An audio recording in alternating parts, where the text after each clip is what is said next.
শীত পড়তেই বাজারে বহু সবজি আসতে শুরু করে। আর এই সকল সবজিগুলির মধ্যে শীতের অন্যতম প্রসিদ্ধ সবজি হলো করলা। যে কোনো চাষি এই করলা চাষ করার মাধ্যমে খুব সহজেই অনেকটা আর্থিক লাভবান হতে পারবেন। তবে কিভাবে করলা চাষ করলে আর্থিক লাভবান হওয়া যায় সেই পদ্ধতি সম্পর্কে আগে সঠিকভাবে জেনে নেওয়া উচিত। জমিটাকে গোবর সার দিতে হবে, দিয়ে চাষ করতে হবে। চাষ করার পর রাসায়নিক সার দেওয়া লাগবে, দেওয়ার পরে আবার চাষ করতে লাগবে, তারপরে বুঝবো কি? তারপরে চারাটা পোতা আচ্ছা, এটা কি লাগবে। মানে মাচা দিয়ে করতে হবে? হ্যাঁ, মাছা দিতে হবে।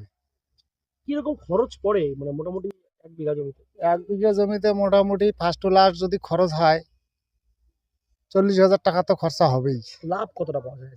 লাভ কত, যদি বাজার হয় তাহলে 50, 60, 70,000 টাকা বিক্রি হয়। তবে এই চাষের ক্ষেত্রে 1 বিঘা জমিতে চাষ করে খুব একটা বেশি উপার্জন করা সম্ভব নয়।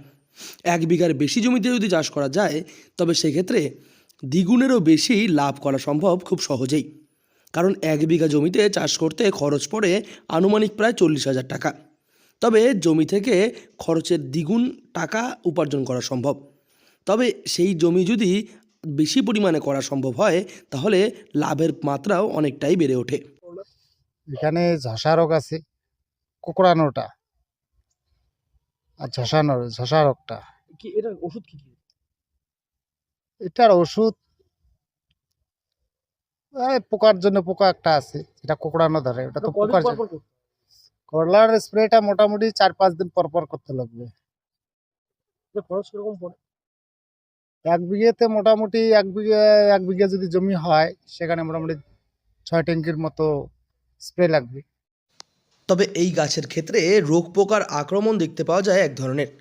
এছাড়া রয়েছে ধসা রোগের আক্রমণ। এই দুই রোগের আক্রমণ ঠেকাতে পারলেই খুব সহজে এই গাছের ফলনকে বৃদ্ধি করানো সম্ভব। আর সেক্ষেত্রে অনেকটাই বেশি পরিমাণ ফলন হলে লাভের মাত্রাও বেড়ে ওঠে কয়েক গুণ। তাই তো এই দুই ক্ষেত্রে ওষুধ প্রয়োগের মাধ্যমে সঠিক সময়ে সঠিকভাবে এই দুই রোগকে নিয়ন্ত্রণ করতে হবে যে কোনো কৃষককে। কিরকম ফলন হয় শীতের মৌসুমে? ফলন ভালোই হয়, ক্ষেত যদি মানে ভালো থাকে তো ফল ভালো হয়।